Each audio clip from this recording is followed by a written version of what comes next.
ሰላም ጤና ይስጥልን። የሰዓቱን መረጃዎች ይዘን ቀርበናል። ለመንግስት ሰራተኞች አስደሳች መረጃ ተሰማ። አዲስ የጸደቀው አዋጅ ለመንግስት ሰራተኞች የምስራች ሆኗል። መንግስት ሰራተኞቹን ተጠቃሚ ለማድረግ አሁንም ጥረት ማድረጉን ቀጥሏል። የመንግስት ሰራተኞችን የመሬት ወይም የቦታ ባለቤት የሚያደርግ አዲስ አዋጅ ጸድቋል። አዲሱ አዋጅ ለዓመታት ጥያቄ ሲነሳባቸው የነበሩ በርካታ ጉዳዮችን የፈታ ሲሆን በተለይም ለመንግስት ሰራተኞች አዲስ መፍትሄን ይዞ ብቅ ብሏል። በአዲሱ አዋጅ የተካተቱ ዋና ዋና ለውጦችና ነጥቦችን ስንመለከት ከዚህ በፊት የመንግስት ሰራተኞች ከቤተሰቦቻቸው በውርስም ሆነ በስጦታ መሬት የማግኘት መብታቸው የተገደበ ነበረም። አዲሱ አዋጅ ግን ማንኛውም የመንግስት ሰራተኛ ከቤተሰቡ በውርስ ወይም በስጦታ መሬት ማግኘት እንዲችል በግልጽ ፈቅዷል። መሬትን ለብድር ዋስትና ማስያዝ እንዲቻልም ጭምር አዋጁ ፈቅዷል። የአርሶ አደሩን የፋይናንስ ችግር ለመቅረፍ የገጠር መሬት ይዞታን ለባንክና ለብድር ተቋማት በዋስትና ወይም ኮላተራል በማስያዝ ብድር ማግኘት የሚቻልበት አሰራር ተዘርግቷል። ንብረትን የመሸጥና የማስተላለፍ መብትን በተመለከተ አርሶ አደሮች በይዞታቸው ላይ ለማን ማንኛውም የማይንቀሳቀስ ንብረት የመሸጥና ለፈለጉት አካል የማስተላለፍ ሙሉ መብት ተሰጥቷቸዋል።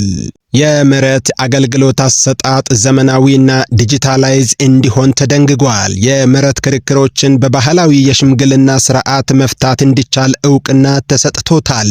ሴቶች፣ ሕፃናት፣ አረጋውያንና በሕግ ጥላ ስር ያሉ ዜጎች በመሬት ይዞታቸው ላይ ያላቸው መብት በልዩ ሁኔታ እንዲጠበቅ ተደንግጓል። ይህ አዋጅ የመሬት ባለቤት መብትን በማስፋት ኢኮኖሚያዊ እንቅስቃሴ ያነቃቃል ተብለው ይጠበቃል።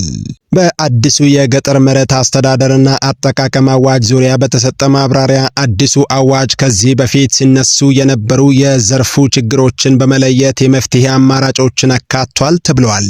እስካሁን የነበረው አዋጅ ባህላዊ የመሬት አያያዝና የግጭት አፈታት ስርዓቶችን ግምት ውስጥ ማስገባትና ዕውቅና መስጠት ላይ ችግሮች የነበሩበት እንደሆነና በአሁኑ አዋጅ ግን ሽምግልና አንዱ የግጭትና አለመግባባትን የሚፈታበት አማራጭ ሆኖ እንዲካተት መደረጉ ተገልጿል።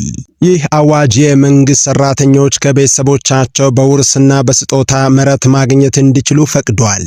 በአዲሱ ረቂቅ አዋጅ ካሁን በፊት ተግባራዊ በተደረጉ የገጠር መሬት አስተዳደርና አጠቃቀም ሕጎች ያልነበሩና የገጠር መሬት ባለይዞታዎችን መብትና ጥቅም ለማስፋት በግል ይዞታ ላይ የለማን የማይንቀሳቀስ ንብረት መሸጥና ማስተላለፍ እንዲችሉ ፈቅዷል። የገጠር መሬት ባለይዞታዎች መሬታቸውን በስጦታም ይሁን በውርስ ማስተላለፍ የሚችሉት በገጠር መሬት አዋጅ ለተፈቀደላቸው የህብረተሰብ ክፍሎች ነበረም። ይህ ከቤተሰቦቻቸው መሬት የማግኘት መብት ሊኖራቸው የሚገቡ የህብረተሰብ ክፍሎችን ጥቅም ገድቦ ቆይቷል። በአሁኑ አዋጅ የመንግስት ሰራተኞች ከቤተሰቦቻቸው በውርስና በስጦታ መሬት ማግኘት እንዲችሉ ፈቅዷል። በአዲሱ አዋጅ የገጠር መሬት ባለይዞታዎች የይዞታ መብትን ለፈለጉት ሰው በስጦታ በውርስ ማስተላለፍ መብትን ለማንኛውም የህብረተሰብ ክፍል ፈቅዷል። ይህ ድንጋጌ ከዚህ በፊት በነበሩ ህጎች ላይ ተካቶ ተፈጻሚ ቢሆንም በልዩ ትኩረት የተጋላጭ የህብረተሰብ ክፍሎችን መብትና ጥቅም ጥበቃ ትኩረትና ባለቤት በመስጠትም በኩል ትኩረት ተሰጥቶታል። ይህ አዋጅ የመሬት ባለቤትነት መብትን በማስፋት የአማራ ክልልን ኢኮኖሚያዊ እንቅስቃሴ ያነቃቃል ተብሎ ይጠበቃል።